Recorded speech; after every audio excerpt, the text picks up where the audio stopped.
Apa strategi Bank Danamon meningkatkan kinerja di tahun 2015? Di studio telah hadir Direktur Keuangan juga CFO PT Bank Danamon Indonesia, Vera Evelyn. Selamat sore, Bu Vera. Selamat sore. Oke, kita langsung kalau lihat review dulu ke tahun 2014 ya Bu ya. Kalau lihat dari laba bersih kan anjlok 36%. Sebenarnya bisa dijelaskan di sini kalau dilihat dari peningkatan beban operasional karena biaya restrukturisasi, sebenarnya detailnya seperti apa? Kalau 2014 biaya operasional sebenarnya kita flat. Ya, jadi tapi paling banyak ditandai peningkatan beban bunga.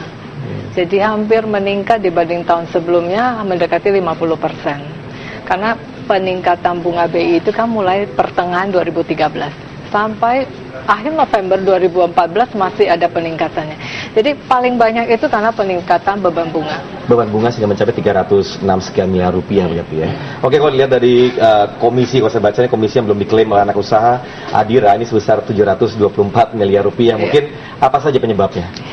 Tahun lalu kita merubah cara pengakuan komisi asuransi. Tadinya itu di depan, tapi sekarang itu kita ngaku sesuai dengan tenornya kredit.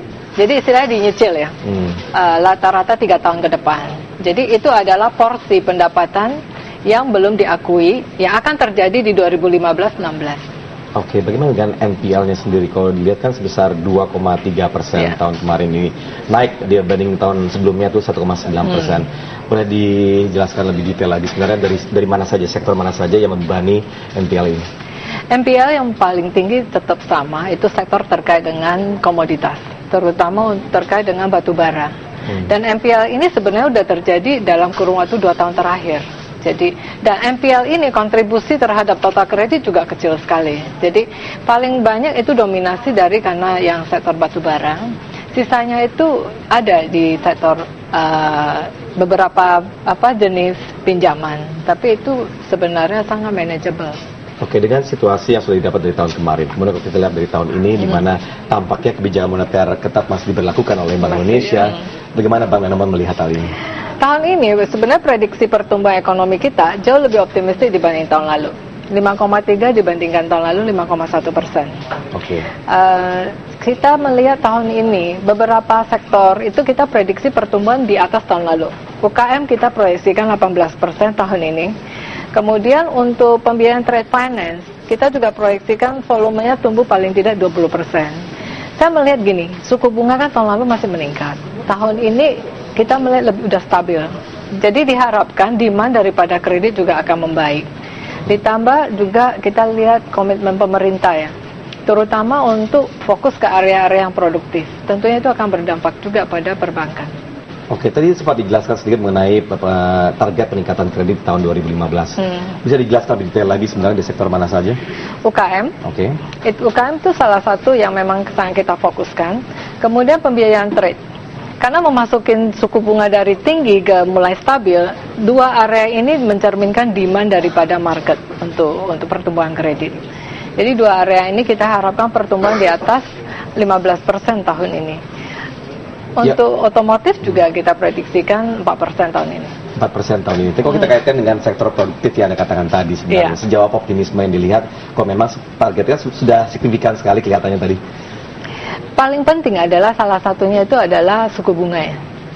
Kita proyeksikan tahun ini akan stabil sih. Jadi kita nggak harapkan itu akan meningkat lagi seperti tahun sebelumnya.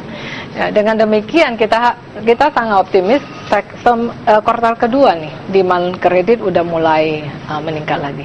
Oke, kalau dilihat kan kemarin tumbuh khususnya untuk trade finance ternyata tumbuh 26% dibandingkan sebelumnya 24,8 triliun. Nah, untuk tahun ini 20% minimal kita harapkan untuk trade finance ya. Sedangkan volume trade itu tahun lalu hampir 40% peningkatannya. Apa dasarnya sebenarnya peningkatan ini? Peningkatan volume trade, saya pikir itu terkait juga dengan peran Danamon sebagai pemain lokal untuk pembiayaan trade. Jadi dalam kurun waktu 4 tahun terakhir kita banyak investasi di pembiayaan trade. Sehingga rata-rata pertumbuhan kita dalam 4 tahun terakhir ini mendekati 40% juga. Jadi sebagai bank lokal, Danamon itu salah satu pemain utama.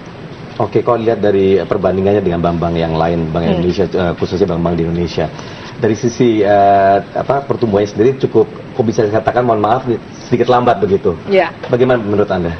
Kalau tahun lalu memang secara keseluruhan kredit tumbuh 3% ya. Dampak utamanya itu pembiayaan otomotif. Karena bunga meningkat, BBM naik, itu biasanya permintaan otomotif juga menurun. Jadi karena Adira Finance itu 40% dari kredit kita, jadi itu cukup berdampak untuk keseluruhan pertumbuhan kita.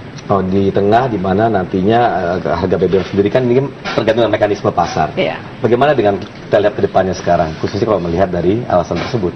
Tahun ini kita lebih optimis dibanding tahun lalu untuk otomotif karena harga BBM turun.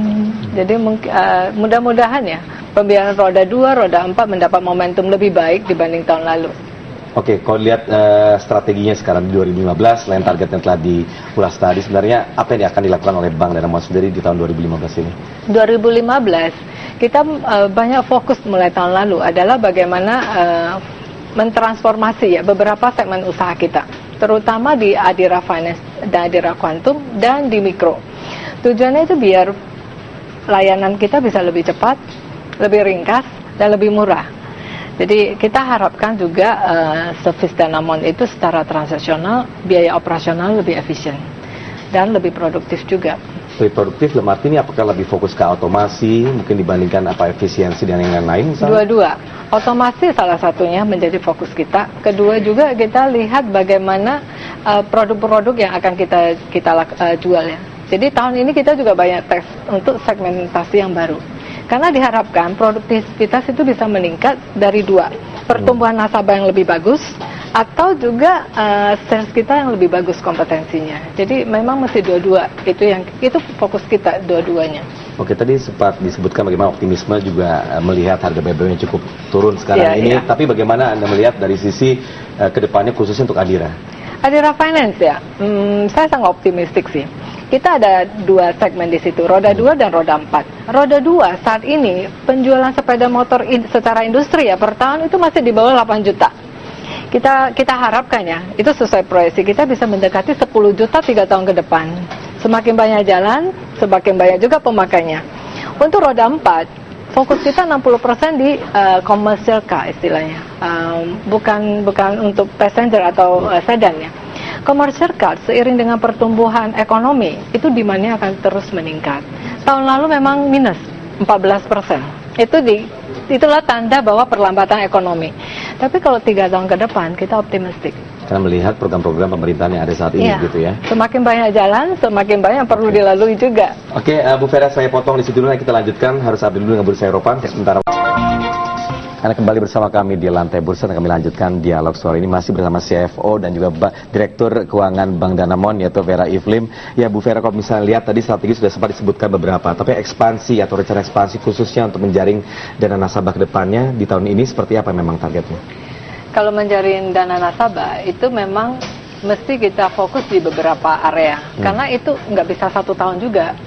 Contohnya service itu kita udah investasi 4 tahun berturut-turut. Waktu itu MRI kita malah di bawah 10 besar, tapi kelompok bawah. Sekarang kita udah dalam 5 besar. Itu refleksi service yang lebih baik. Kita targetkan bisa top 3. Tentu itu banyak training, banyak perubahan sistem, sehingga service ke nasabah mesti lebih kompetitif dan lebih bagus lah dibanding persaingnya. Jadi itu salah satu fokus kita yang berkelanjutan. Dari sisi produk tabungan sepertinya tidak jauh berbeda dengan yang lain. Tapi e-channelnya perlu kita perkuat. Baru saja kita juga luncurkan yang namanya mobile channel untuk new face daripada mobile banking Danamon. Jadi investasi untuk funding terutama kasa itu memang perlu berkelanjutan ya. Tapi kalau pertumbuhan kredit bagus, biasanya fundingnya juga bagus.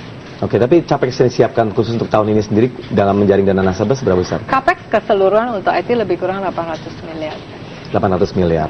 Nah, sedangkan tadi dengan target penurunan level NPL sendiri, seperti apa memang upaya dikasih di tahun ini? NPL ya? Yeah. Saat ini kita di 2,3. Kita harapkan tahun ini ya lebih kurang stabil di level itu. Khususnya untuk yang tadi ya, dari sisi komoditas atau pertambangan, ini sebenarnya apa menjadi tekanan khususnya yang dapat diperbaiki di tahun 2015 ini? Kalau pertambangan saya pikir memang sudah di sana ya NPL-nya. Harusnya tidak lebih besar lagi. Tapi yang lain saya pikir ada perbaikan, khususnya untuk sektor UKM dan untuk sektor yang mikro juga akan harusnya lebih membaik dibanding tahun lalu. Tapi kalau dari sisi kebijakan Bank Indonesia, seperti Anda katakan tadi, kalau tahun ini sebenarnya sudah tergolong misalnya dibilangnya stabil begitu, karena memang akan ditahan. Tapi sebenarnya apa sih yang diharapkan oleh Bank Danamon? Ya, kita kalau suku bunga udah mulai bertahan, demand akan lebih baik ya. Ya kita harapkan kalau ada peluang turunkan suku bunga itu jauh akan lebih bagus. Tapi ada rencana pertumbuhan anorganik ke depannya? Saat ini belum ada. Kita banyak fokus di organik. Oke, tapi kalau dari sisi target tadi, misalnya memang diharapkan menurunkan suku bunga, sebenarnya kapan paling ideal menurut Bang Danamon? Semester kedua ya, kalau kondisinya memang memungkinkan. Bicara kondisi memungkinkan dari mana nih? Apakah dari Fed rate-nya atau bagaimana? Salah satu mungkin dari tolak ukur daripada, karena gini, inflasi kan rendah tahun ini. Saya percaya inflasi antara 3-4%. Jadi peluang itu ada. Tinggal fokusnya mau di mana. Kalau memang fokus di stabilitas untuk kurs atau menjaga rupiah, ya kita mesti lihat pengaruh daripada Fed dan pertumbuhan global ya. Oke, baik. Ibu Vera, Evelyn, terima kasih banyak telah hadir bersama kami di Lantai Bursa sore ini.